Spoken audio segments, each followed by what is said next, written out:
ups and downs. It was a lot of tense moments where you kind of just felt like, oh, is Spain finally going to break through here? Spain finally going to break through here? There's no way Argentina's going to hold on, are they? There's no way. It's not going to happen. And then ultimately, the better team won in that final on Sunday. Spain dominated Argentina the entire time. A lot to get into there, but I wonder what your initial thoughts were from the final the other day from New York. Hats off to Spain. By far, they were the best team in the tournament. I know they came out that first game scoreless tied Cabo Verde. We didn't think Cabo Verde was that good to begin with, so we kind of said, what's wrong with Spain?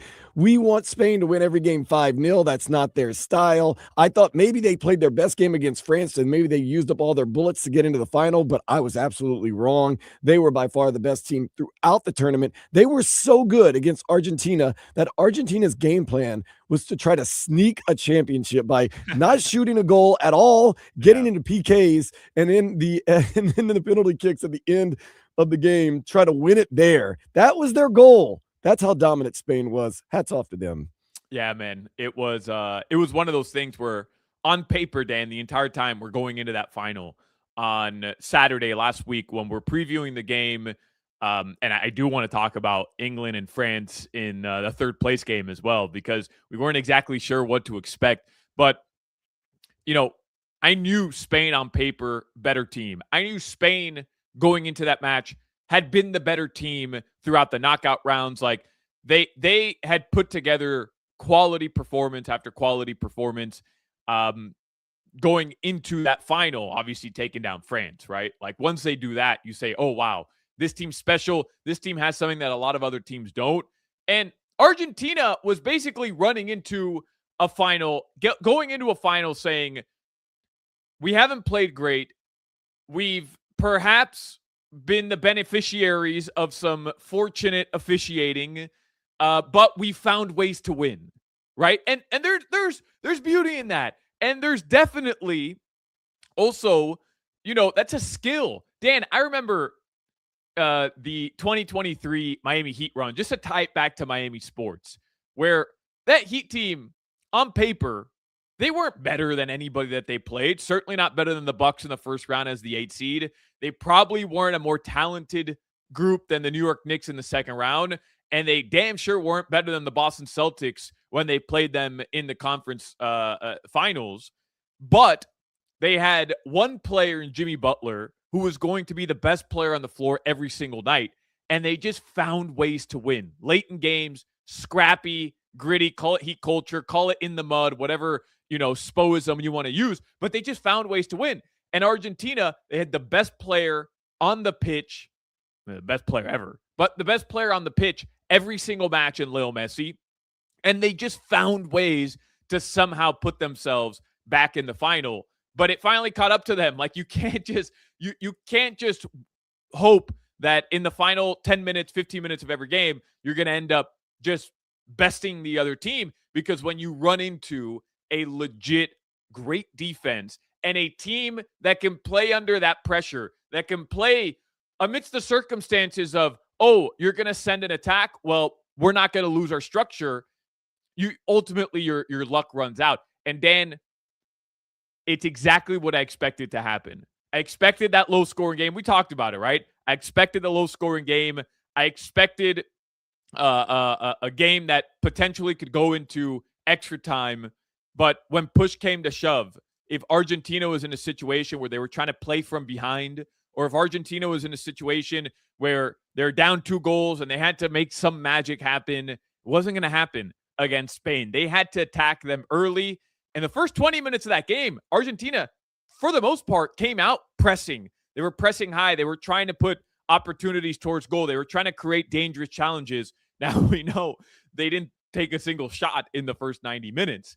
But there was just that moment of, oh, this is going to be an open game. There's going to be goals, a la the 2022 final between France and Argentina that was just back and forth, 6 goals combined from the two teams. I almost felt like, man, we're going to get that game.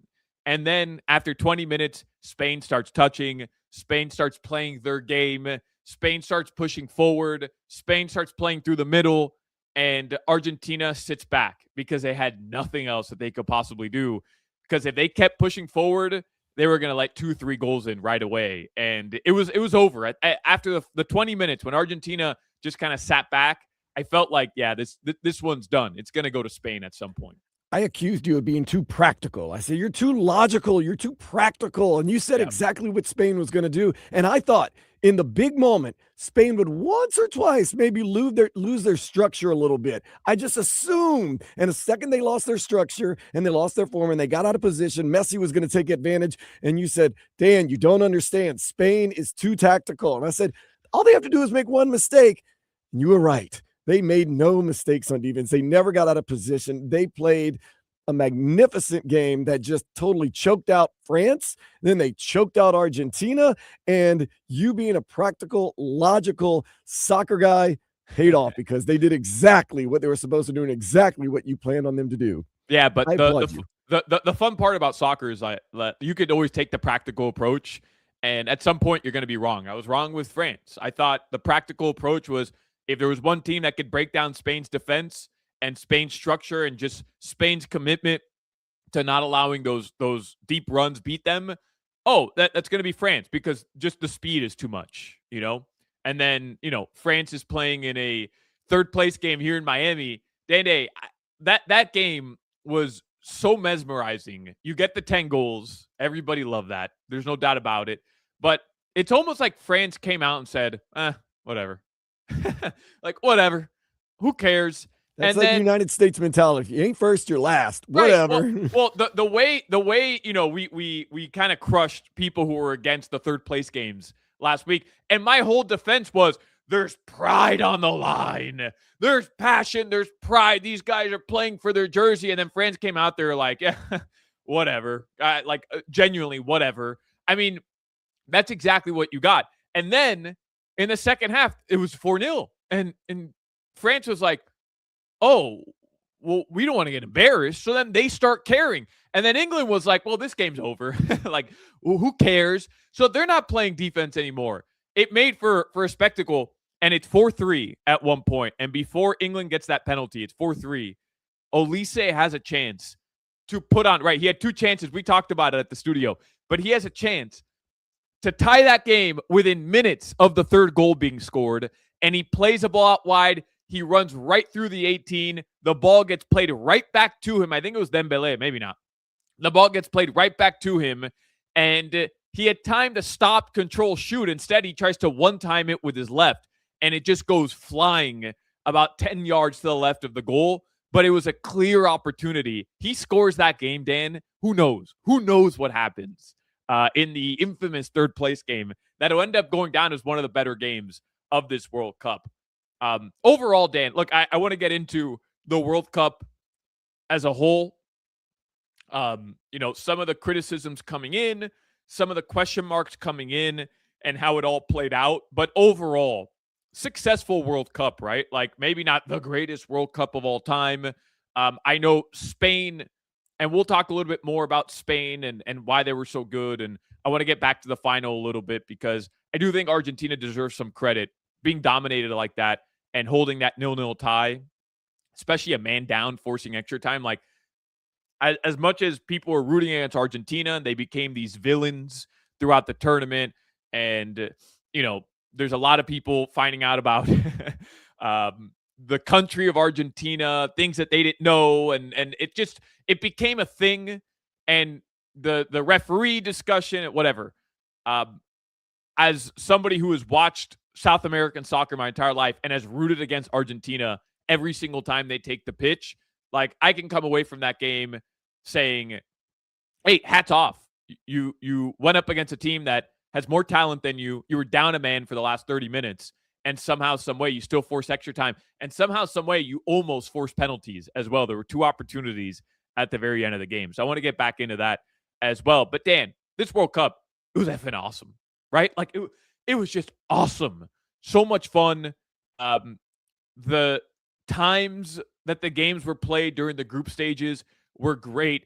And I feel confident in saying, look, is soccer going to overtake the NFL or the NBA or Major League Baseball in the next 4 to 8 years, 10 years? No. No, that's not going to happen. We all know that. Is the MLS going to become the, you know, the top league in the United States in the next 100 years? No, not going to happen. But I feel confident enough saying that just that brief moment of optimism surrounding the United States and just the excitement overall for this World Cup, knowing that the final was just kind of like whatever, wasn't the most entertaining final from a goal scoring standpoint. There's overall a great tournament here and people enjoyed it, right? Like you couldn't go anywhere without people talking about the games. In Miami, where we're located, you couldn't go anywhere to a bar where people weren't watching the games. The day that there were games being played in Miami Stadium at Hard Rock Stadium, you couldn't go anywhere without people wearing their jerseys, and like you just felt this excitement. And I think it carried over. I really do. I think it carried over to the rest of the country. It was a great tournament. It was a fun month where soccer was on display here in this country. Yeah, this tournament had every design of being a dumpster fire going in. Everybody kind of Mhm. wanted it to be Yep. really, really bad. And I'm not going to give credit to Infantino because he's kind of a snake, but nonetheless, give FIFA credit. It had all the markings of just being a disaster, and it was flawless. So flawless, Solana, that I think in 4 years from now, we're going to see a larger field. And I know that makes you excited. Yeah, we'll talk about that as well coming up. We have a lot to get to. And Dan, I want to talk a little Inter Miami as well because the World Cup has ended, and I don't know. I just feel like there may be a little bit more excitement about this team. You have Leo Messi I coming mean, back at some point, you have to look at Inter Miami as almost an all-star team if you look at the way they're about to be lined up. and if Luis Suarez can look 10 years younger like he did the other day. Work that in. Go ahead. This is WQAM FC. We've been doing this show for those who maybe tuned in right now, and you don't know why there's two dudes talking soccer on WQAM. This was the first ever dedicated soccer program right here on FM 1043 WQAM, which for my entire lifetime, I'm 32 years old, has been Miami's football leader, the sports leader. But what we really know, that means it's Miami's football leader. And with the World Cup here, Dan Day and I had this great opportunity to host this Saturday, noon to 2 p.m. soccer program, just following along the World Cup and reacting to the World Cup. And it's been a heck of a ride. This will be our last episode live on the air. We do have our podcast feed. Just look us up, WQAM FC. We'll try to keep up with the Inter Miami content. And, for those of you interested in soccer, just kind of make it a thing. But either way, it's been a heck of a ride. We'll keep you up until 2 p.m. Still a lot to cover here regarding the World Cup. Viewership numbers were great. The overall experience here in Miami was great. And yeah, the expanded field, 64 teams. Is it a good idea? We'll get to it all on the other side. It's Solana, it's Dan Day, it's WQAM FC. WQAM broadcasting live from the Edmore Sawgrass Auto Mall Studios. Shop massive savings on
Casino at Dania Beach. Watch the world's biggest soccer tournament live at Sunrise Stage at the Casino at Dania Beach. Enjoy every match, food and drink specials, free parking, and don't miss Fan Zone 305 July 11th. Experience the excitement all summer long at the Casino at Dania Beach. Shout out to the Casino at Dania Beach. Obviously, the Fan Zone has passed us, but they made this show happen, so we appreciate them greatly. And it was a fun ride. I went to that Sunrise Stage at the Casino at Dania Beach, and it's genuinely good vibes over there. So if you haven't been, definitely make sure to check it out. Welcome back to WQAM FC, our final on-air WQAM FC, as we're just kind of recapping the World Cup final. One thing that kind of bummed me out about the actual final itself, Dan Day, was the fact that, you know, you had the red card from Enzo Fernandez. Now, Enzo Fernandez for Argentina really had a strong tournament. This dude played very, very, very well throughout the tournament. He had a couple big goals in the knockout rounds. And like this is a top quality player, right? He's at Chelsea and kind of turned into a bit of a villain because of that red card, and just overall Argentina. The way that they went from, you know, defending champs, people in love with Leo Messi, people in love with the idea of Messi getting that second World Cup title, which would have put him ahead of Maradona for World Cup titles with Argentina. That country going back to back, the first time it would have ever happened since 58-62 when Brazil did it. It all changed just based on, I don't know if it's like social media narrative or people that were just against their style of play and the personalities and the physicality and the aggression. And Enzo Fernandez falls into that category. There's no doubt about it. But the red card was the right decision. You're on a yellow. It's the World Cup final. You can't go into a challenge with both your studs up. You just can't do it. And what bothers me about that decision, Dan, is that Argentina, say what you want about them. They play dirty. They fight after games, which, you know, was on full display the other day after the game with Leandro Paredes and Otamendi, and like they're known for that, right? And that's honestly not just Argentina. That's just South American soccer. Like, it is what it is. But say what you want about them. This is a team and a group of players who understand how to play that style of game, that gritty game, who understand how they can kind of push the limits with the referee, who understand how they can push the limits of a little dirty, a little over the top with their physicality and aggressiveness, while also not getting the red card, while also kind of staying in a position where they're not going to be sent off. So 0-0, it has to be just wildly, I don't want to say annoying, but frustrating from Argentina's perspective. This team that at one point almost felt like a team of destiny going into this World Cup final. Nothing was going to stop them, and they're just getting manhandled. Nothing is working their way. They can't pass more than two combinations before Spain. It just feels like they're playing with 13 players, and they're totally taking everything away from them. It had to have been wildly frustrating for a midfielder like Enzo Fernandez, but it's still 0-0. And to get sent off the way that he did, it was just stupid. It was such a dumb mistake from Enzo Fernandez, because you're a team that has proven that even while things aren't going your way, hey, you're going to be okay. You're still going to figure it out. And to get sent off in stoppage time, prior to extra time, and just leave your team shorthanded in a dire situation in a World Cup final, you've got to, especially when you're a player of that caliber, you play in Europe, you're a leader of that team, you've got to be smarter in that situation. And to enter that challenge as recklessly as he did, it kind of robbed what could have been maybe a bit more of a dramatic extra time for the viewer. You know, it really did. And I thought Argentina, I was telling you in the first segment, Dan, like, I thought Argentina, for the most part, did what they had to do in that first 15 minutes of extra time and just figured out a way to survive. But that goal was inevitable. It just was. And the goal was an absolute just banger of a goal. Ferran Torres, who I think is a little overrated, to be quite honest. Like, I'm not the biggest Ferran fan, but the ball's played in. Nico Williams comes on. This dude is just world-class, phenomenal player. And the ball gets whipped in, and just that presence of mind to just tap it back to the middle, knowing that you're a man up, you've got numbers in the box. It was a beautiful, beautiful play. And Ferran Torres comes in, and it's just a no-doubter, just beautiful goal. What a moment for that dude, right? To be a substitute. And Oyarzabal, who had been starting for Spain, kind of got the nod over him because of experience and kept that starting job, even though Ferran Torres had a right to it because of the 5 goals he had scored throughout the tournament. But the Spanish manager didn't hesitate, didn't even think about it, put in Torres in that second half when he just felt like Oyarzabal, his legs had kind of failed him at that point, and he delivered in that moment. But, man, for Enzo Fernandez to get to put himself in that situation, it robbed us, Dan, of 11 on 11, this opportunity where, you know, these two teams were just going to murder each other in that extra time. And instead, it was even more so one-sided until the very final minutes when Argentina somehow, some way, still had their opportunities to put a couple balls into the box and some dangerous chances. It's just further evidence that all sports, but especially at the highest level, is played at such a fast pace because Enzo Hernandez, if you're thinking correctly, you're already playing like you said, like there's 13 Spaniards on the field. All you are still away is one stroke of brilliance from winning that game. And you have arguably the greatest player of all time that is brilliant on a regular basis. Give yourself that opportunity. The second that he got the red card, which was the right call, I agree. I went to the immediate thought of, there is no hope for Argentina outside of taking this thing to penalty kicks. It's their only goal. And yeah, like you said, the goal is inevitable from Spain.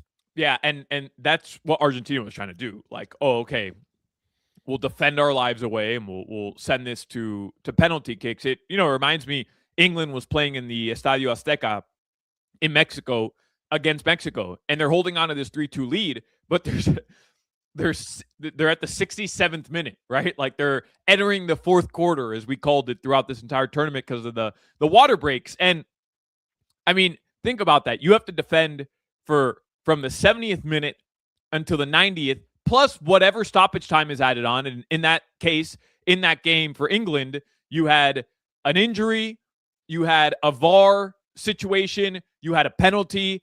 There was 11 minutes of stoppage time added to that game. So from 70 to 111, that's over a half hour. You're playing a man down in Mexico, a host nation who up until that point hadn't trailed at all in the entire World Cup. I don't think they had conceded a goal throughout the entire World Cup until that knockout round game against England. And every single opportunity from the 70th minute to the very last minute of that game was dangerous opportunity after dangerous opportunity after dangerous opportunity, crosses whipped in, just shots towards the goal from outside the 18 in favor of Mexico, and England found a way to hang on. The problem is Spain a little bit better than Mexico, right? And it's just such a tough situation to be in. It was a bummer because, look, man, like I'm not here to poo-poo Argentina. Like, I know who Argentina is. If you didn't know that this is who that team was, physical, aggressive, a little nasty at times, sometimes a little bit dirty, like you just haven't been paying attention. You know, you've fallen victim to the aura of Messi, which is fine, which happens. But the rest of that team, like that's who they are. That's who their identity. That's what their identity is. It always has been, by the way. That's who Argentina has been. You go back to 2022. They're leading against Netherlands 2-1, 88th minute. I remember it like it's yesterday. There's a hard challenge on the Netherlands from an Argentinian player. And what does that Argentinian player do? Under the guise of, I'm just kicking the ball out of bounds after the whistle's been blown to burn some time, he fires a shot. Just rips a shot. And I call it a shot, not a pass. I mean, he shot this ball into the bench of the Netherlands sideline, like just right down the middle of that Netherlands bench. And that was who? Leandro Paredes. I mean, like that's who they are. Like that's what they do. And by the way, I don't say that as a negative. Like it's worked. It's worked for a long time, That's part of the game, too. I mean, that's somebody's style. And Argentina, arguably, in the past, has gotten in trouble for getting away from that style. Remember, before the current regime, they couldn't get past certain rounds, and they couldn't even win a Copa America. It's because they kind of lost that little bit of edge, and they recently got that edge back over the past couple of years. So playing to your identity is very important. Now, to the United States, you need to play to your new identity, not your old identity. But yeah, you have to play to your identity, and that is what helps you. And yeah, you get caught up in the sexiness of Messi, but that's not exactly who this team is. Shout out to everybody who's joining us on the chat, by the way. 305-567-0560. You could text our show. We also stream live on YouTube and Twitch. Keith, he writes in, Solana hates Argentina so much. Here's the thing, though. I root against Argentina. I always have, but it's not because of their style of play. It's not because of the personalities on the pitch. I root against Argentina because where I'm from, Uruguay, that's our arch rival when it comes to soccer. Argentina, Brazil. Like I'm not one of these people that hates on France because they're good. I wasn't rooting against Spain or England. Like I don't really care about the European sides. Genuinely, I don't. To me, it's Argentina, and it's Brazil, and it's Chile, and it's Colombia, and it's Venezuela, and it's the South American teams that my country constantly has to go up against and battle. So, I'm familiar with them, but I have a lot of love for the country of Argentina. I have family in Argentina. And overall, Dan, as much as I didn't want to see Argentina win another World Cup from the standpoint of I want Uruguay to be in that position, Argentina deserved to be in that World Cup final, in my opinion. I don't think the referees helped them get there. Did they have some favorable calls? Sure. But the reality is they have a superstar in Leo Messi. They have the greatest player ever in Leo Messi. And just like in basketball, just like in the NFL, Patrick Mahomes gets flags. Tom Brady got flags that maybe other quarterbacks didn't get. Peyton Manning got flags that other quarterbacks didn't get. LeBron James, Kevin Durant, Giannis Antetokounmpo, SGA. You go down the list, superstars get calls, favorable calls that other players don't get. The same thing, it translates to soccer as well. It translates to football as well. And sure, Argentina benefited from that, but I appreciate that style of soccer. I genuinely loved the idea of Argentina, Argentina down a man, finding a way to put that game into penalties and winning the game in penalties, because everybody would have been outraged.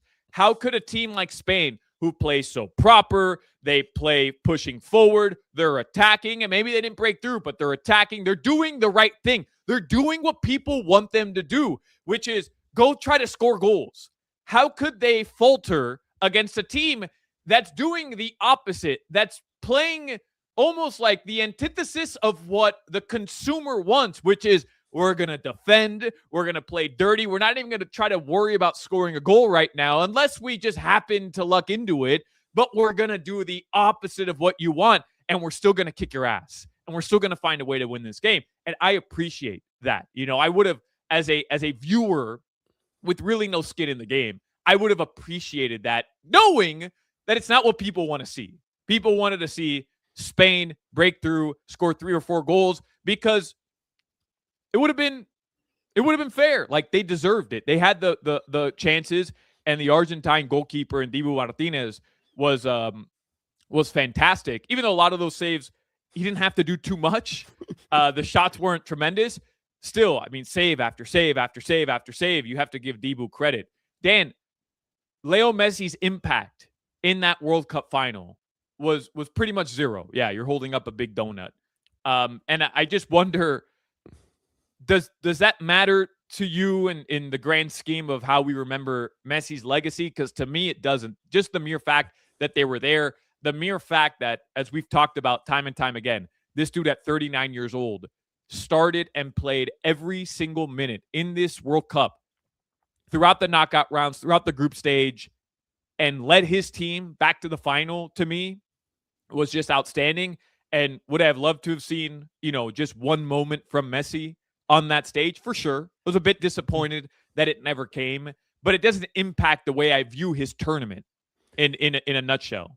No, in the grand scheme of things, it definitely does not affect Lionel Messi's legacy or anything like that. Also, this team, he takes them to the next level. They are next level because of Lionel Messi. The only problem is this, Solana. You get soccer guys, especially like you and like me, that down the road will say, Lionel Messi, great player. He was in 3 World Cup finals. 2 of the 3, he didn't even barely show up. He was a non-factor against Germany. He was a non-factor against Spain. And of course, he was a big factor against France. But you're like, 2 out of 3, he was kind of, nullified. So that's just one of those weird kind of stats that someone will throw out there every once in a while. But overall, yeah, you can't knock Messi. It's just, but 2 out of 3, just saying for the Messi detractors.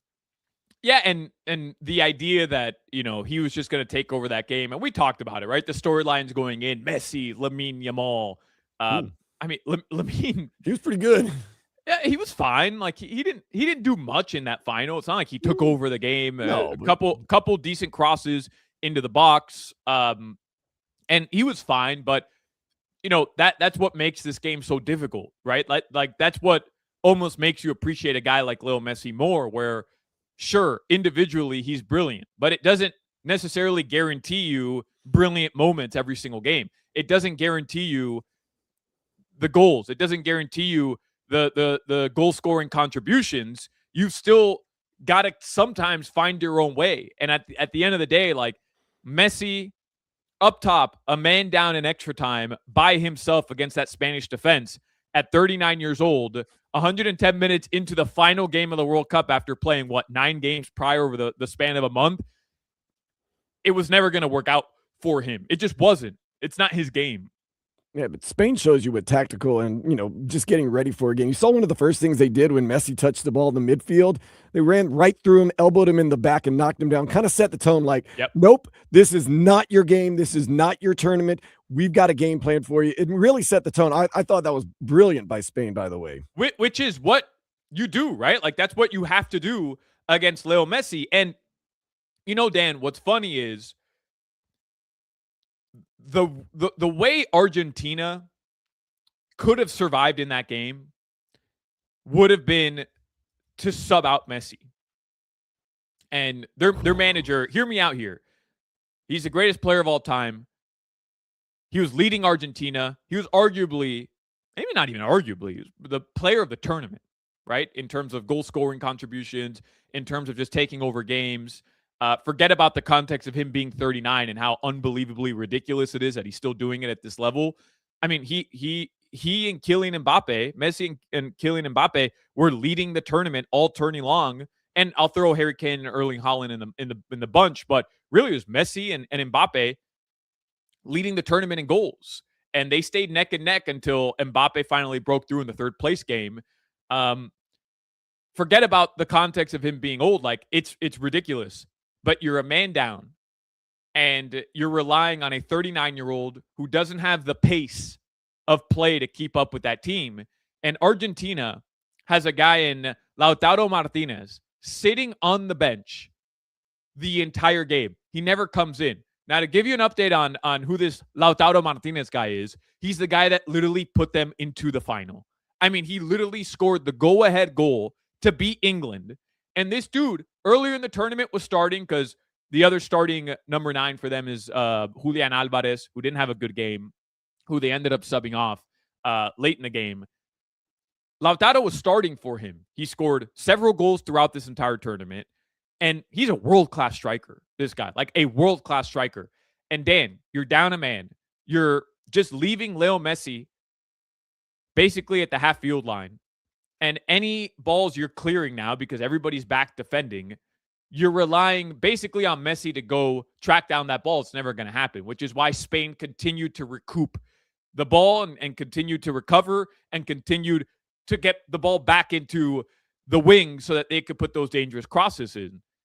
You had zero pressure on those clear outs. Zero.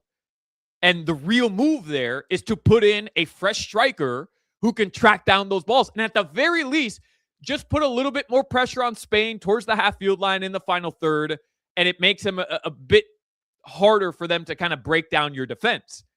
But Scaloni, who's the Argentinian manager, did not have the balls. He did not have the cojones to take out Messi. And I don't blame him, by the way.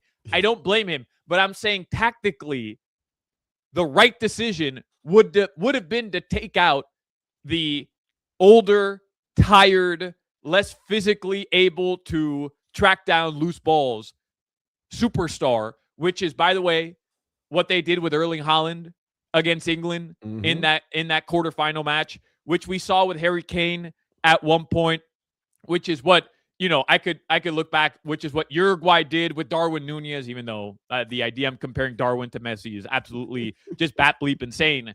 But that's what you do, and they didn't do it.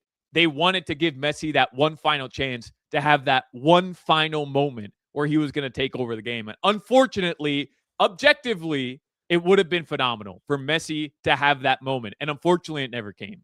Tactically, Messi was a liability towards the end of that game. He was. He was. Played against you. He did. It's honest. That's just the truth. But you can't go back to Argentina with subbing out Messi. And if it goes to penalty kicks, Messi not getting a chance to make a penalty kick at the end of the game.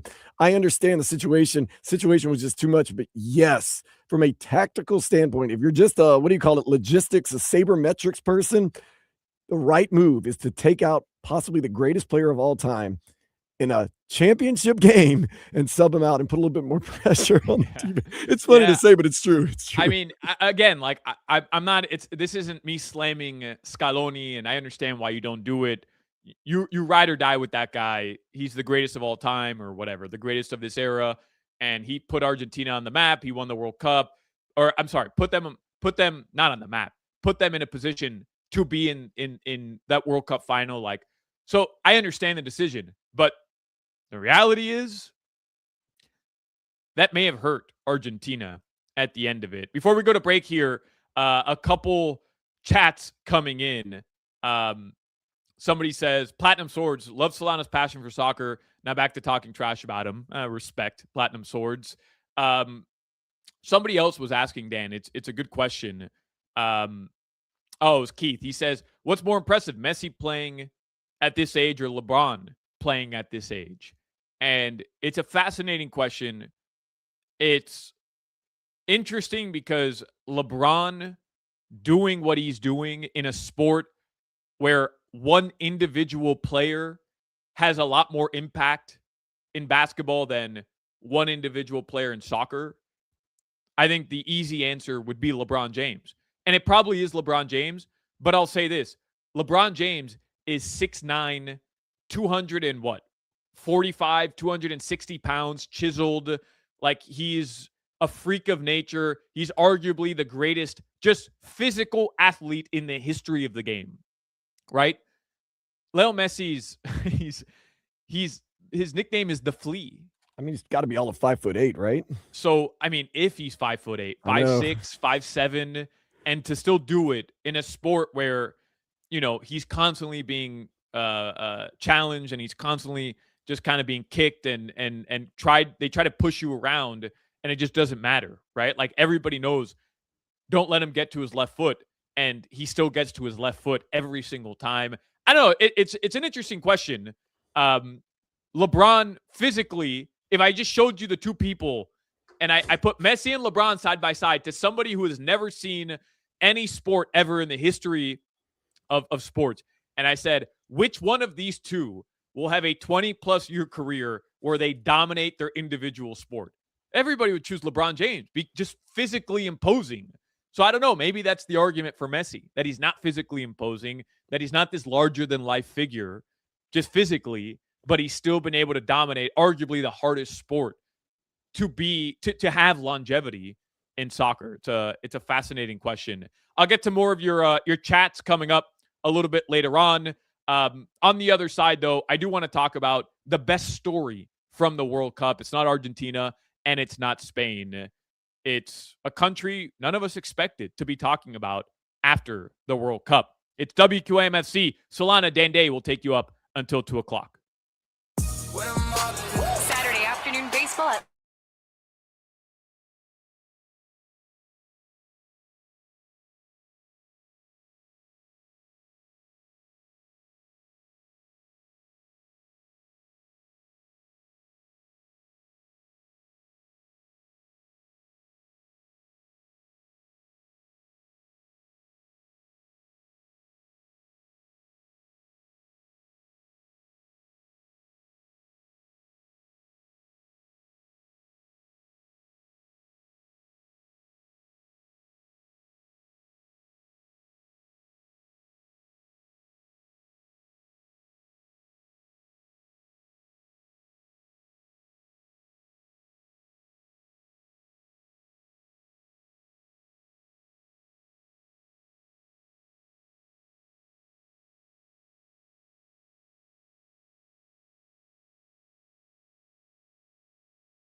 on with Solana and Dan Day on FM 1043 WQAM. Sponsored by the Casino at Dania Beach. Watch the world's biggest soccer tournament live at Sunrise Stage at the Casino at Dania Beach. Enjoy every match, food and drink specials, free parking, and don't miss Fan Zone 305 July 11th. Experience the excitement all summer long at the Casino at Dania Beach. So, after this tournament, I read a lot of like best moments from the World Cup articles, and a lot of people did tweets on, the best stories, and there was a lot of good ones. Lamine Yamal's brother, Kane, who kind of just like captivated the hearts of everybody who at any moment saw him running onto the field and hugging Lamine. You had Merlin the duck, which was great. This random duck in Mexico that the Mexican fans put a Mexico jersey on him, and he like paraded down the streets with the Mexican fans. There's a lot of really good ones. The Viking row, right, Dan? Everybody's doing the Viking row. I saw some USL sides now are trying to incorporate the Viking row. I've seen some Major League Baseball stadiums doing the Viking row. All that stuff was awesome. I'd read the story a couple weeks ago of that one random English fan who disappeared. Nobody could find him for like 2 weeks. He was supposed to be following England in the United States or in North America throughout the World Cup. Lost his passport in Barcelona, didn't make his flight, lost his phone, and for 2 weeks, nobody had heard from him. And there was like this search going on in the United States. And finally, some random English person in a bar in Barcelona recognized his face and was like, dude, you're the guy that's missing. And he's like, I'm missing? I'm here. I've been here the whole time. He just figured he'd hang out in Barcelona and, watch the World Cup games. And that's it. That's what ended up happening. I kind of took issue with people calling Cape Verde's or Cabo Verde's run a Cinderella story. And that, without a doubt, is the best story from this World Cup. Not just Vozinha, the goalkeeper, who, by the way, isn't coming near Miami. He signed with Colo-Colo, which is a Chilean team. And if you don't know about Colo-Colo, they were goated in the 90s, like early 90s. This team won the Copa, the Latin American championships, the Copa Libertadores. Like, this team had a special run in the 90s. So he's not coming here. But aside from him, this is a country that nobody, for the most part, even knew had a soccer team. Half their squad were just guys that nobody had ever really heard of. And they're the only team in this tournament that played both Spain and Argentina, the two finalists, and in regulation did not lose to either, which is remarkable. This is a team that got to the knockout rounds as the biggest long shot in any group to get to the knockout rounds and played Spain to a draw. The World Cup final, the World Cup champions played them to a draw in that opening game, played Saudi Arabia to a draw, played Uruguay to a draw, and took Argentina into extra time after 90 minutes, tied as well. That was the best story from this World Cup. Everybody knows something about Cabo Verde now, knows where Cape Verde is in the world. And that's something you couldn't say prior to coming into this tournament. Dan, I remember the days that the groups were drawn and my Uruguay team, I see Cape Verde as the final team in that group. I celebrated. I'm like, oh, easy 3 points. And what you found out is they're not this Cinderella team. This team was good. This was a quality team. And the more you read about them, you realize they deserve to be in the World Cup. They didn't lose a game throughout their entire qualifiers in Africa. This was a quality team. And really the issue was that nobody prepared properly for a team like Cape Verde coming into the World Cup. Nobody researched properly how decent this team was together when playing on the pitch and how they have guys like Vozinha who were capable of turning and swinging games towards their favor. It's a shame that they didn't end up knocking out Argentina, only from the standpoint, I don't mean to, kick Argentina while they're down, but that would have been one of those like unbelievable turning points for Africa to have a small country like that just kind of take out, a world superpower. But either way, that has to be the story of the tournament.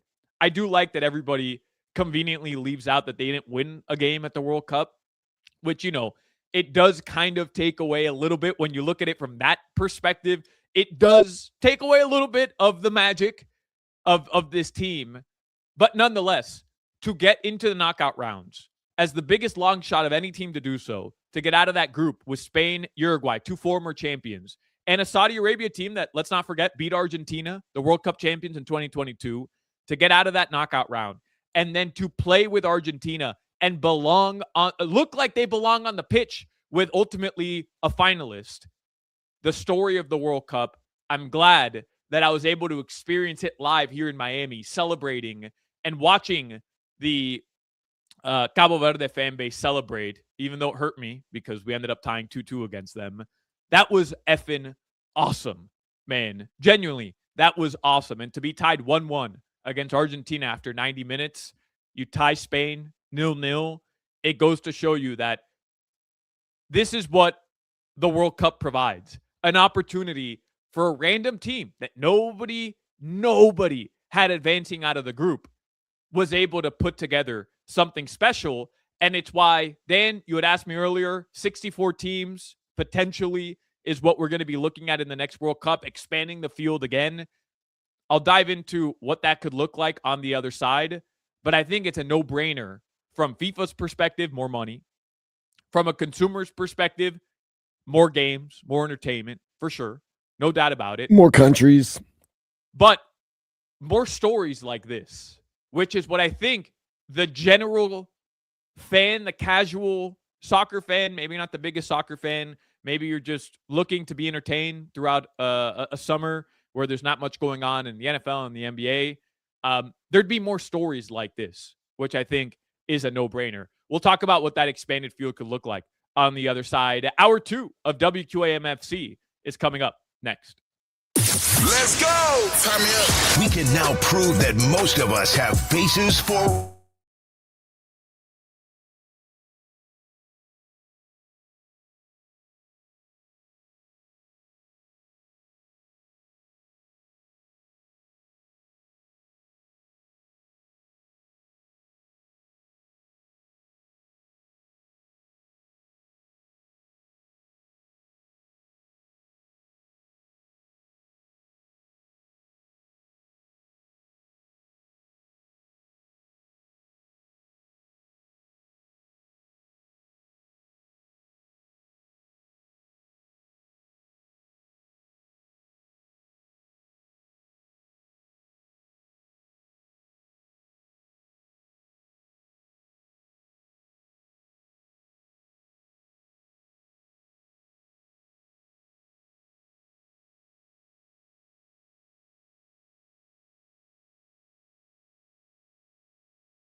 FM and HD1 Miramar, Miami, Fort Lauderdale. WQAM Miami, an Odyssey sports station. The home of Joe Rose with Hollywood, Tobin and Leroy, and Hot Crowder and Solana. South Florida sports lives here. Powered by Anajar and Levine Accident Attorneys. Call 1-800-747-FREE. That's 1-800-747-3733.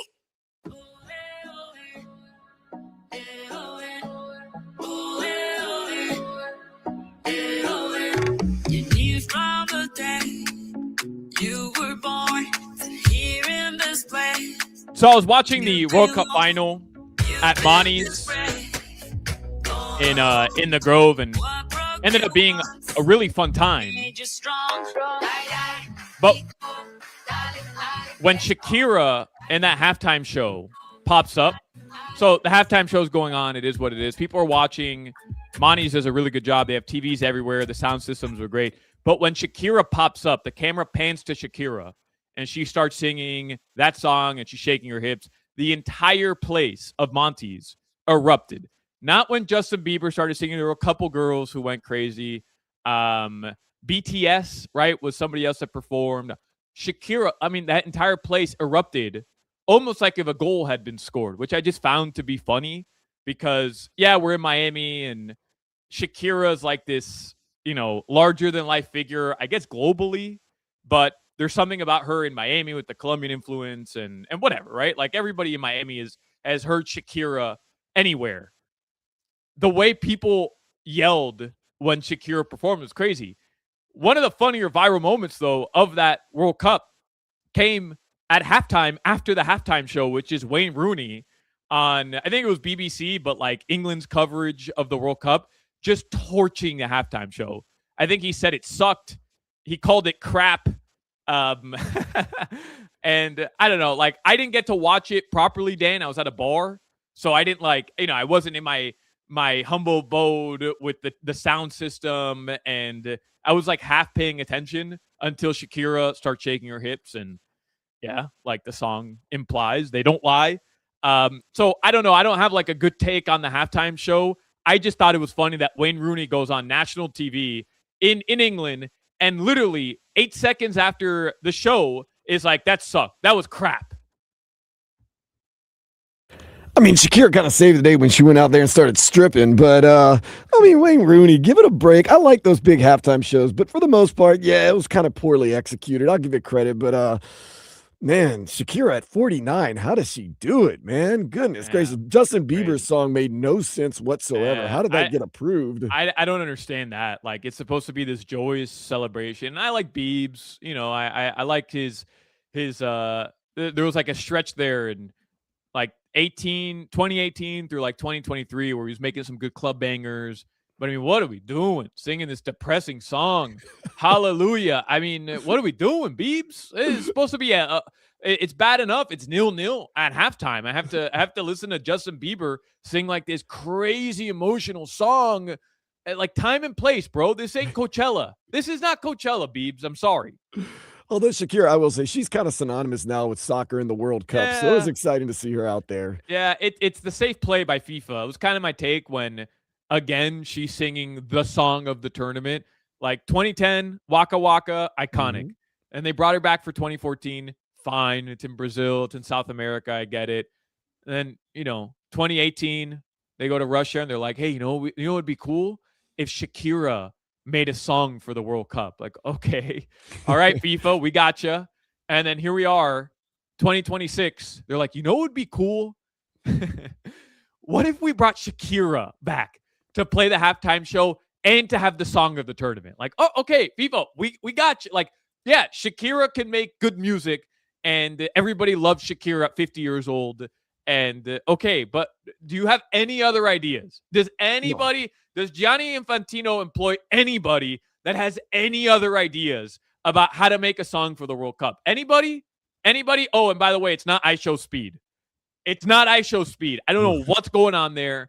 I don't want to like hate on the streamers because I get it. Young people love the streamers, and that's kind of like the way our industry is moving now anyways. It is what it is, right? Like, Dan, in 10 years' time, you and I will be replaced by some 18-year-olds that just play Fortnite on Twitch, and we'll have to call it a day. And they give away a lot of money, which I don't know where the Right. money's coming from. Hey, that's fine, man. It is what it is, right? But like, I know what IShowSpeed is. He's a streamer. He's ridiculous, and people love him for that, and that's fine. Like, I'll embrace it. If FIFA wants to make a mockery of their own tournament and they want to put him in the stands and let him just troll people and let him run around with Cristiano Ronaldo and let him root against Argentina and just like put young people to watch the tournament through the eyes of a streamer doing all the things that we don't want at a soccer game, fine. Like, they did that. They got their deal done with IShowSpeed. But now you're going to have him record a song that's very clearly not his song, that he didn't write, they didn't actually sing because it's auto-tuned. And on top of it, you're going to have him fake a performance before the World Cup to everybody watching where he's not even really singing. Like, that to me, that really got to me. That one specifically really got to me. At least Bieber singing a song that he wrote. But we have IShowSpeed, who recorded, I say that in air quotes, a song that he's not even singing, and we're just going to throw him out there because he's a popular streamer. Like, he's been around the World Cup enough. He's all over the Fox broadcast. He's at every game. He's with the Norway fans. He's with the Portugal fans. He's with the Spanish fans. He's with the Mexico fans. Like, he's doing all these things. He's in the celebrity boxes. Every game, they're checking in with IShowSpeed. The Fox account is posting the goals from IShowSpeed's perspective, which you can't even see the goal. Half the time, he's not even watching the game. He's just talking to the fans. He's trolling the fans. But on top of that, you're going to spoil the pregame show with IShowSpeed lip singing a song he didn't write or record. I mean, what are we doing? What FIFA? What are we doing, man? What are we doing? More Shakira, just stick to the old plan. You're right. Why am I complaining about Shakira? You're right. More Shakira. Shakira, start writing your 2030 song. I mean, it's obvious. Come on, it's already in the can. Welcome back to WQAM FC. Sorry, Dan, I had to get that off my chest. That's okay. No, rightfully so. I mean, look, we applaud the good things that this World Cup did. We also have to look at some of the bad things that they did. We'll get to those good things, by the way. WQAM FC, this is our final show. We've been recapping the FIFA World Cup all summer long. Of course, Spain wins the World Cup last Sunday.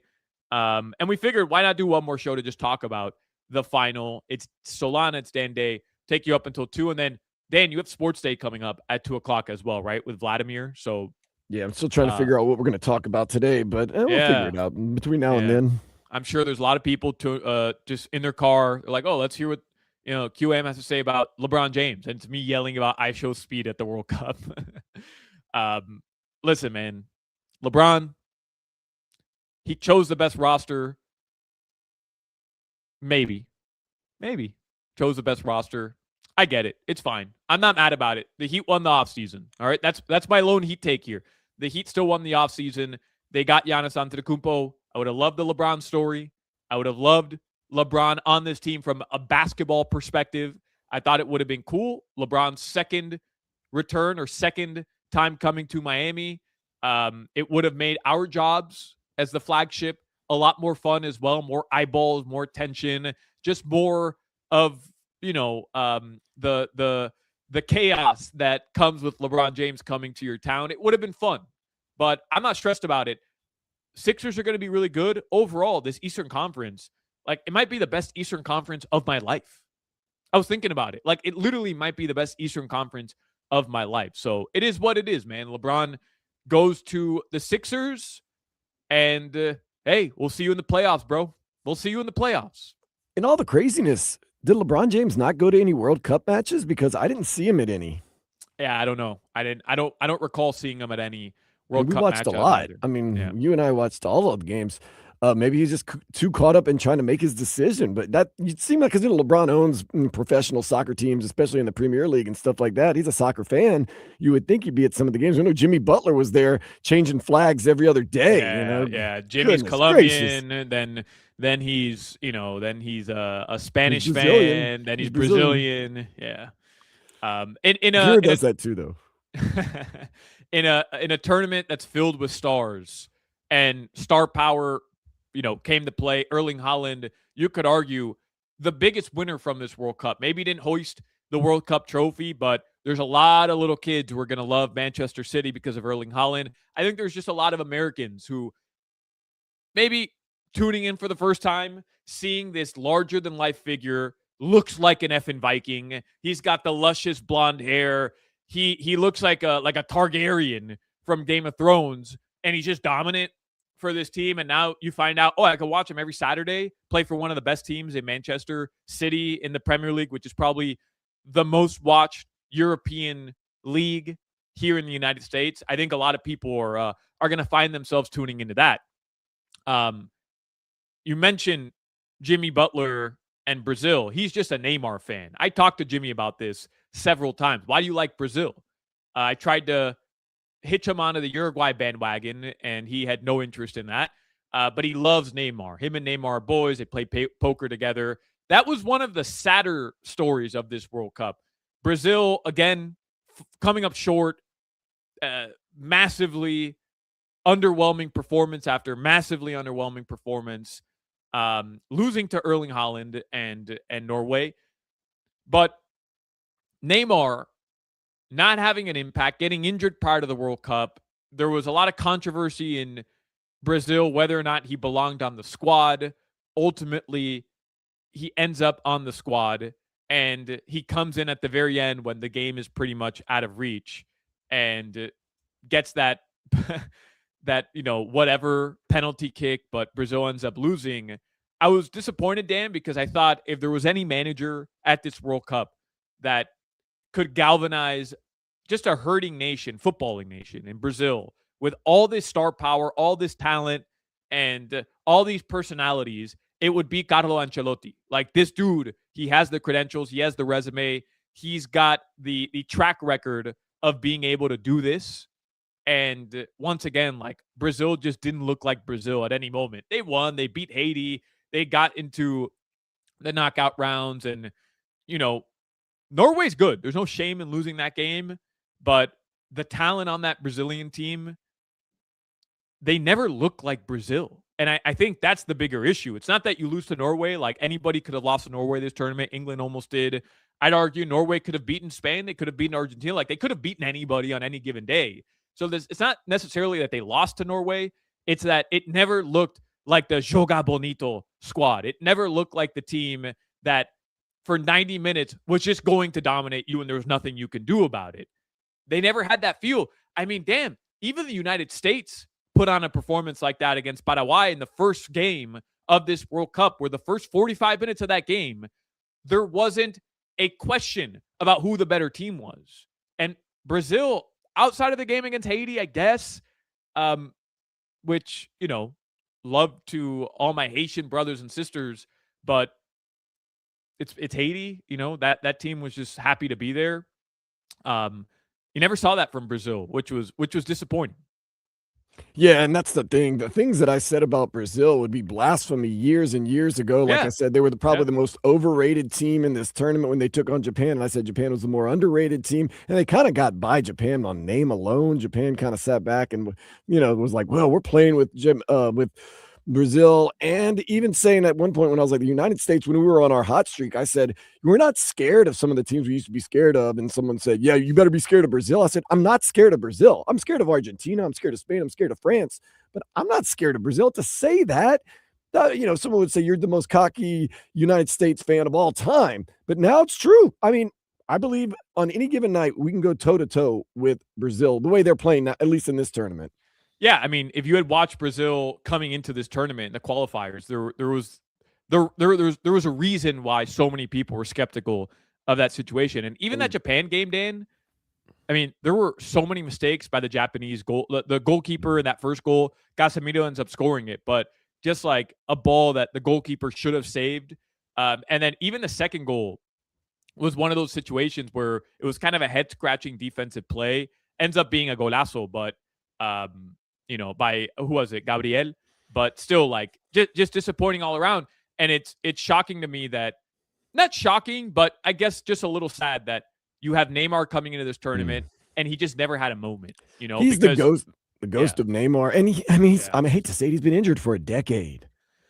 But does that not put more emphasis on what Leo Messi is doing is just insane.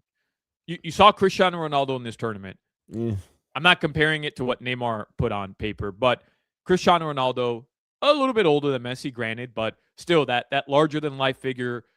The body is immaculate. Nobody could deny that. And he struggled with arguably a better roster around him. And part of that is tactics. I don't think he should be starting up top. I don't think he's somebody that you could just rely on to be your point man. And that's just not his position.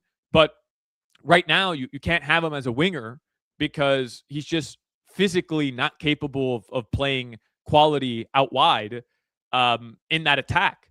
So it was a rough spot for Portugal where you want to pay respect to the greatest player in the history of your nation, but is it coming at a cost of you doing business and being able to get results? And after the first game, that was a big question mark. Now, he ends up getting his goals. In the second game, Portugal moves on.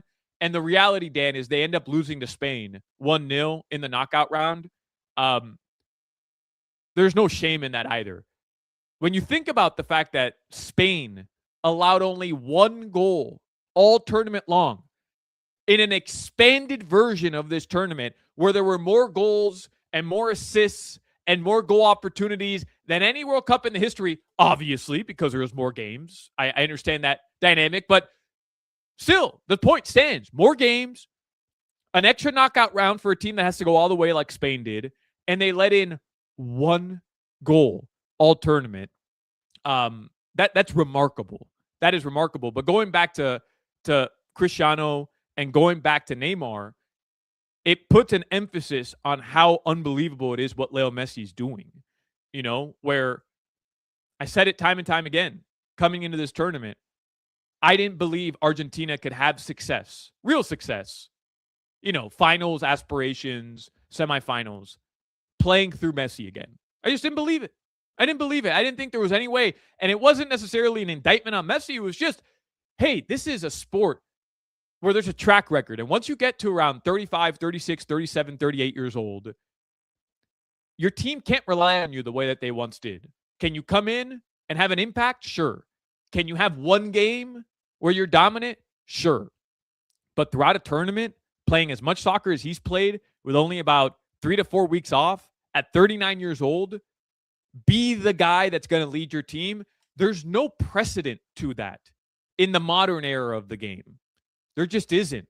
And it's sad to see Neymar kind of go out this way, where at one point, arguably the greatest player in the world, and really for the last decade just has been, or not decade, but like 7-8 years, it just has been a shell of himself, to get hurt before the World Cup and have zero impact other than a pity goal that his teammates let him have that had no impact on the result of the game. And then even Cristiano, you know, to not have that moment either, where you say, wow, look at, like, he's the greatest or one of the greatest ever to do it. It was sad. It was sad to see as a soccer fan. Yeah, it even got to the point Cristiano Ronaldo said that it was his last tournament before his last game. And, you know, he said it before the game. Like, you knew it was done. But that just goes to show you Messi carried this team. Look what he did. 38. Crazy. No one believed it. Also, we got to give some kudos to Spain's goalkeeper, by the way, Simon, because the mental what the mental attack it must take to sit back there for so long and not have anything to do and mentally have to keep yourself in the game. And then every once in a while, stop a goal. And then for the whole tournament, being able to flip the switch as much as he had to do and only give up one goal, that mental part has to be unbelievable. I'm glad you bring that up. In the next segment, Dan, that is a perfect segue. In the next segment, I'm going to go through my World Cup pre-tournament hot takes. Just like these weren't real expectations that I had. These were just kind of, and we went over them on the first week of the show. These were just kind of like, I could see this happening takes. One of them was about the Spanish goalkeeping situation. We'll get to that next on WQAM FC. WQAM, broadcasting live from the Ed Moore Sawgrass Auto Mall Studios. Shop massive savings on a massive Chevy inventory, all backed by Morse at Ed Moore Sawgrass Chevrolet. Visit EdMooreSawgrassChevrolet.com. Chevy, find new roads. Text WQAM on the Kendall Toyota text line at 305-567-0560. Kendall Toyota, #1 in the 305 by making you #1 with their best-selling Toyota cars, trucks, and all-new electric BZ vehicles with 0% financing for 72 months. All new, all here, all at Kendall. Call 305-KENDALL and text WQAM at 305-567-0560. Athletes give it their all, and when injuries happen, they deserve expert care. At Baptist Health Orthopedic Care, that care includes specialists like Dr. Maria Kiriakou, primary care sports medicine physician and team physician for the Florida Panthers and Miami Dolphins. From sprains and strains to more serious injuries, our team is here to help you feel better, recover with confidence, and get back to performing at your best. Welcome to being treated like a pro. Visit BaptistHealth.net/ortho for more information. Hurricane season's here, so now's the time to call Loctite Impact Windows, Doors, and Roofing. Their windows are Hurricane Category 5 rated. Loctite Impact provides 100% financing with 0 down, no interest, no payments for 1 year. And Impact Windows as low as $6 per month per window installed. Old or leaky roof, replace your old roof now and you can pay later. Plus 24/7 roof repairs ready for you. Don't wait.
Welcome back to WQAM FC.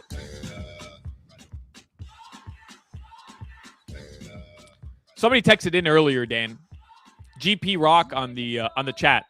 He said, Solana, are you planning to be at the 2030 World Cup when Uruguay hosts the opener? Yes. Will I be able to afford the one game being played in Uruguay? I don't know. I don't know what the prices would be like. I mean, it's one game. But the way I've been thinking about this, Dan, and for those that don't know, the next FIFA World Cup will take place in 2030. It's every 4 years. And the way FIFA is planning on doing this now, things can change, but it's the centennial anniversary. So it's the 100-year anniversary of the first ever FIFA World Cup that was played in Montevideo, Uruguay in 1930. The funny part is the actual first game played at that World Cup was not at what we call the Estadio Centenario, which is the big stadium in Uruguay, which is where this World Cup game is going to be played. The first game ever was played at the Parque Central, which is where my favorite club team, Nacional, plays. But anyways, not that that matters. They're going to play one game in Uruguay, the first game in Uruguay, which I'm sure Uruguay will be playing in as a quote-unquote host. And then Argentina is going to get one game. Paraguay is going to get one game. And then the tournament after those, only three games only, that's it. The tournament's going to shift and be played in Morocco, Portugal, and Spain. So that's the way it's going to work. That way FIFA can hold the tournament where they really want to hold the tournament, and they can pay homage to the first ever World Cup and allow South America to take part in it. The reality, though, Dan, I'm not too upset about it because the reality is Uruguay can't host a World Cup. It's not logistically possible, especially with the way that FIFA is trying to expand this tournament. It's just not possible. They don't have the capacity to do it. Now, could Argentina host a World Cup and do Argentina-Uruguay? Yeah, but FIFA likes their money, and they'd make more money in Spain and Portugal and Morocco. So that's what they're going to do, and they'll throw South America a bone, and that's the way it's going to be. But to answer the question we were talking about earlier, from 48 teams to 64 teams, another expansion of this World Cup, what would that look like? Well, 96 total group stage matches would be played in this situation. 96 total group stage matches would be played, which is insane. Insane. There were 72 this time, and it was just nonstop, absolute nonstop. This tournament would have to be genuinely 2 weeks longer already than this one was, which I'm not complaining, but it would be 16 groups, 64 teams, 96 total group stage matches. And then you'd have to add another knockout round as well, which would make everything just absolutely insane. Just genuinely insane. Dan Day, before the World Cup started, I listed on this show and also on the podcast I do with my brother, This is Football podcast, just bold predictions for the World Cup. Again, these weren't I'm predicting this is for sure going to happen. These were just bold predictions, things that were a little unlikely, but that I could see actually happening. So I'm going to run through them with you, and you're going to see that obviously I got everything wrong, and I don't know anything about this sport, and I'm just a big old gas bag radio hack, which is fair. The first one I had was that an African nation would make the semifinal again. That did not happen. That did not happen. Even though Morocco played very well in this tournament, they were the closest again, and Morocco was the one team that made the World Cup semifinal in 2022. They were the Cinderella story of that tournament, but they proved they're no longer a Cinderella story. This is a quality team, a proper footballing nation now. There's a reason why they're going to get the World Cup in 2030. They end up losing to France 2-0, but in the quarterfinal. But, Dan, I didn't think it'd be Morocco. I thought it'd be either Senegal. I thought, Morocco, Senegal, I thought maybe even a country like Ghana would potentially break through in this tournament. Ivory Coast. Yeah, Ivory Coast. I wasn't too high on them coming into this tournament, but Senegal and Morocco played in the AFCON final. And I really thought Senegal, even though they didn't look great against the U.S. in the friendly leading up to the tournament, I thought their group was a group that they were definitely going to get out. And all they'd have to do was beat Belgium in that first round of 32 match. Then they could potentially take on the U.S.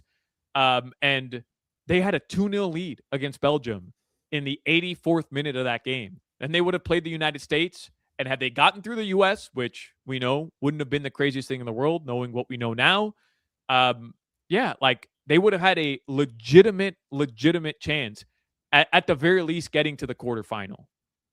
Egypt also had a chance, except they squandered the game. That's right. To give you a little bit of rope and give you a little bit of credit, yes, no team from Africa made the semifinal, but Africa as a continent did show very well in this tournament.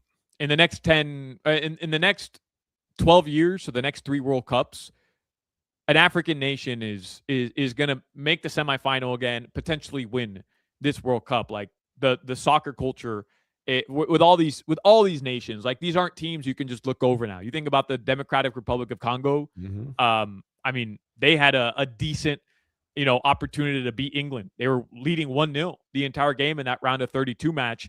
They proved to be a tough out. Senegal should have beat Belgium. Just the biggest collapse in the entire tournament. You're right about Egypt, who got through against Australia on penalties, but had a 2-0 lead on Argentina.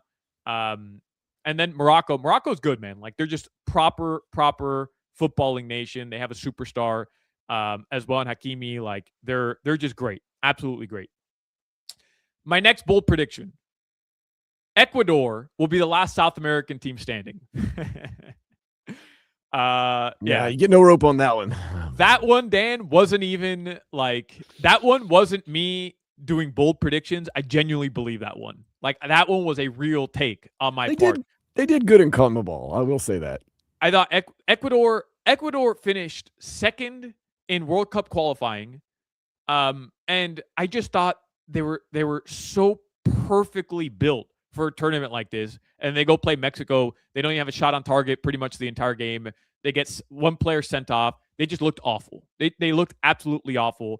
However, I will say Ecuador threw me a little bit of a bone by getting to the round of 32 because it didn't look likely, and they had to beat Germany. They had to beat Germany in that final game, that group stage game, and they did it 2-1. So they beat an underperforming Germany team. Yeah. Well, what's funny is South America crushed Germany in this tournament because then Germany goes and they play Paraguay, and Paraguay ends up being the South American side that went a lot farther than most people expected. I paired that with Messi and Ronaldo wouldn't make the quarterfinal. I thought Argentina was going to go out early in this tournament. I thought Argentina, truthfully, was going to face Uruguay or Spain in that first round of 32 game, not Cabo Verde, and they'd get knocked out in that round of 32 game. And I thought Portugal was potentially going to get grouped, or in that first round of 32 game that they played, they were going to lose. And they end up facing Croatia and they end up winning. So both Ronaldo and Messi end up making the quarterfinal. So alas, I know nothing, absolutely nothing about this. The tough one for me was my bold prediction that the USA gets grouped. That is a real take I had. And boy, was I wrong. And I wear that one, man.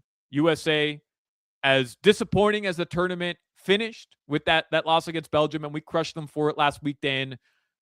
Ultimately, I think this was, nobody wants to hear this, but it was a step in the right direction in terms of what they accomplished in the group stage, in terms of finally finding that identity where, hey, we know how to play. We just have to be able to implement it in a big game, which is still a huge issue. There's years and years I prayed, can we just get 2 and go through and not have to worry about the third game of the group stage? And then we get greedy, like, oh, how do we lose, man? We can't lose to Turkey A. Come on, guys, with our B team. And then we win a game against Bosnia-Herzegovina. Wow, we won a knockout game. Then you lose to Belgium. And a lot of people say, we're back to square one. We're not back to square one. We showed major advancements overall in soccer in this tournament, and I hope they continue.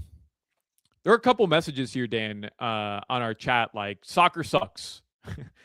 you're listening to a show called Summer of Soccer. So if you clicked on a show titled Summer of Soccer and you're not interested in soccer, that's on you, bro. That's on you. All right? That's on you. I'm sorry. I hate to break it to you. That's on you. All right, and then two more, Dan. Two more here before we take our final break. My best bet to win the tournament, and this was purely just on odds. Germany at plus 1600.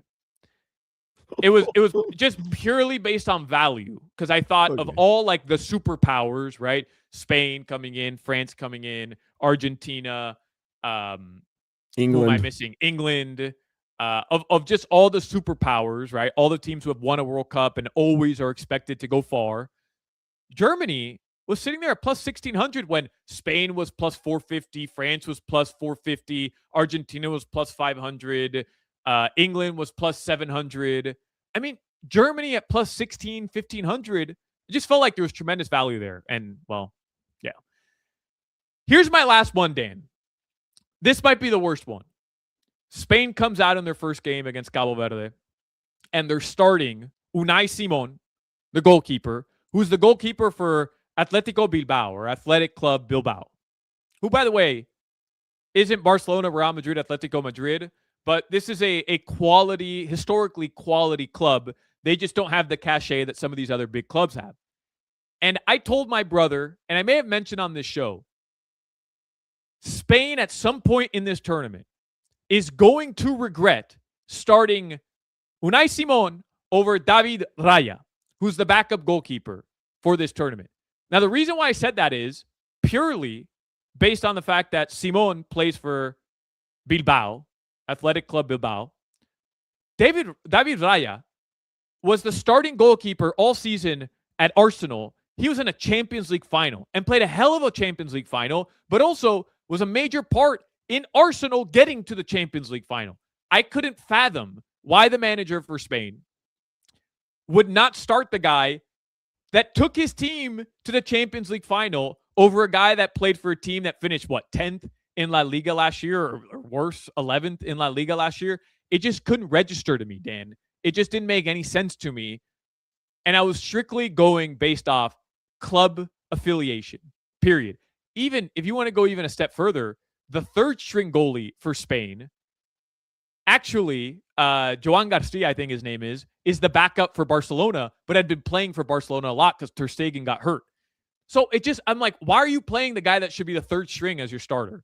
And what ends up happening, he allows only one goal all tournament. He wins the Golden Glove equivalent of the World Cup for the best goalkeeper. He has a historic performance throughout the entire World Cup. And I once again proved that I know absolutely nothing going into this World Cup. I'll shoot you a little bit of bail on that. The way Spain played and the quality of, first of all, talent and goalkeepers, I'm not taking anything away from Simon, but maybe you could have gotten the same result with any of those three guys. 100%, which is what people were pointing out. Like, did Simon even make a save?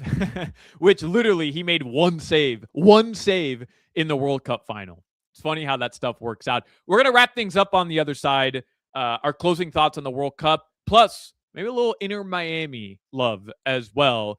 It's WQAM FC final segment coming up after this. Saturday afternoon baseball at Lone Depot Park. The Marlins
All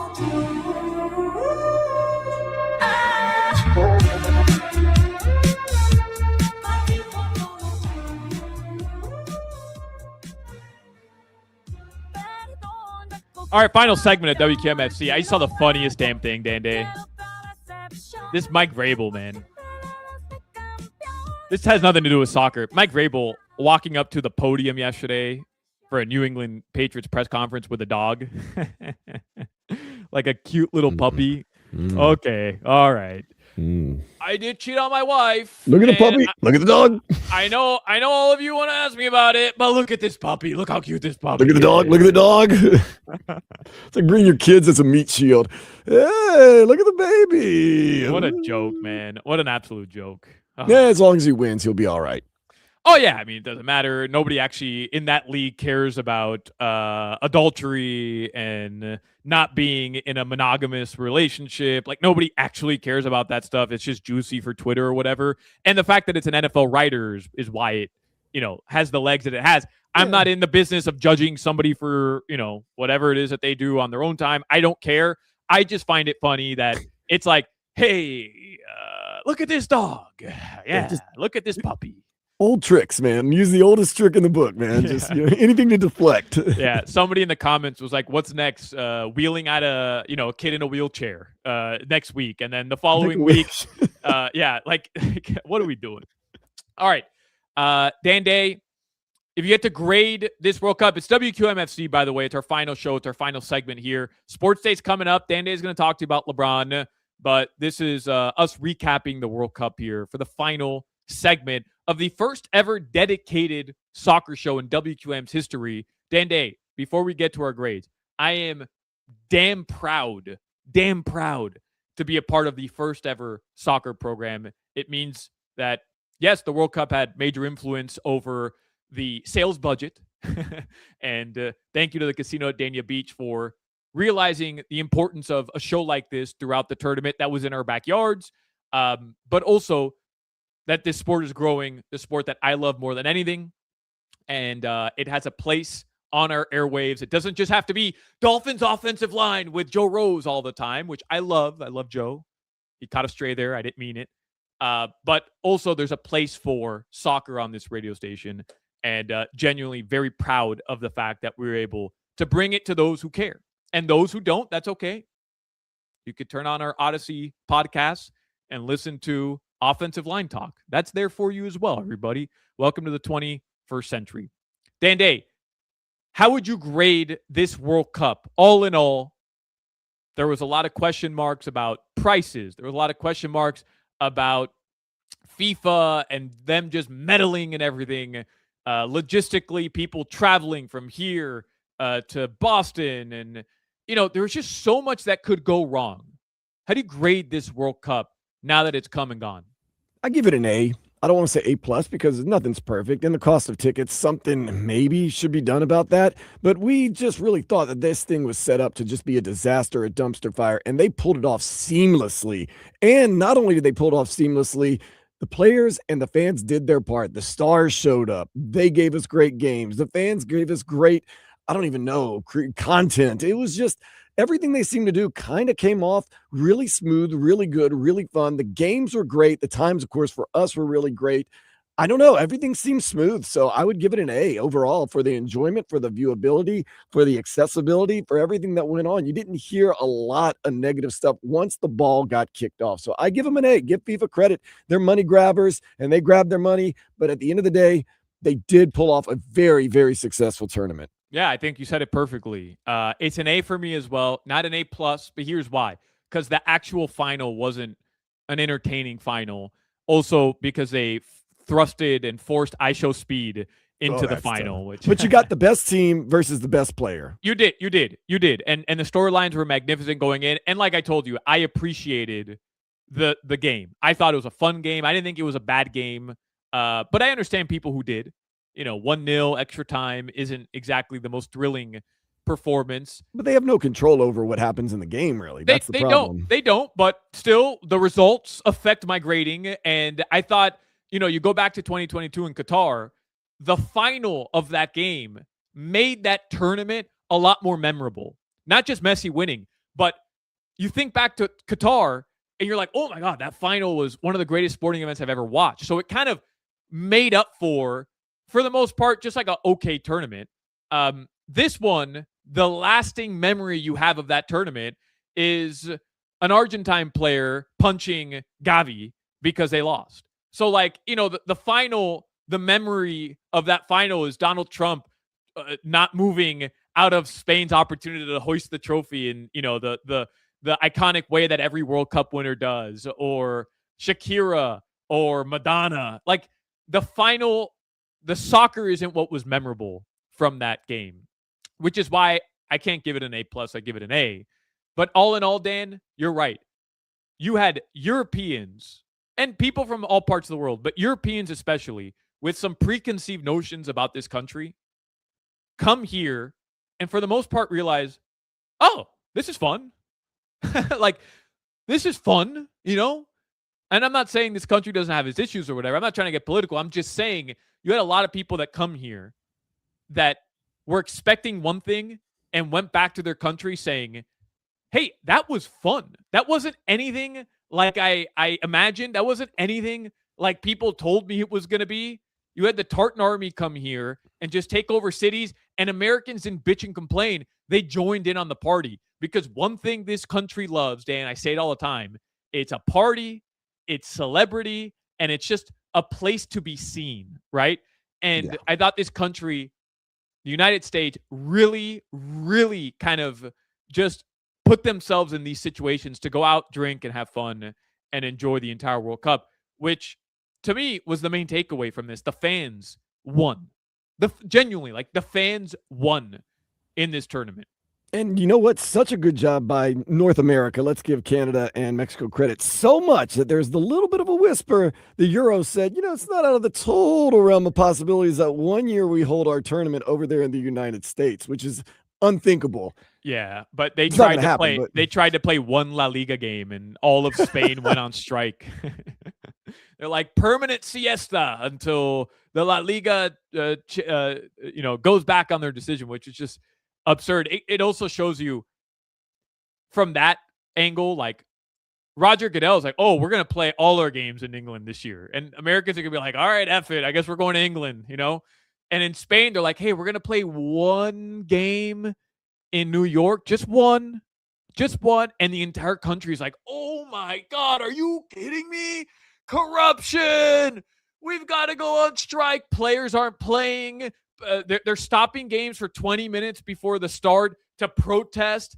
And meanwhile, the U.S. is like, hey, we're actually trying to move one of our teams to England. What do you guys think about that? They're going to play a whole month in England. And Jacksonville's like, all right, F it. Yeah, we get it.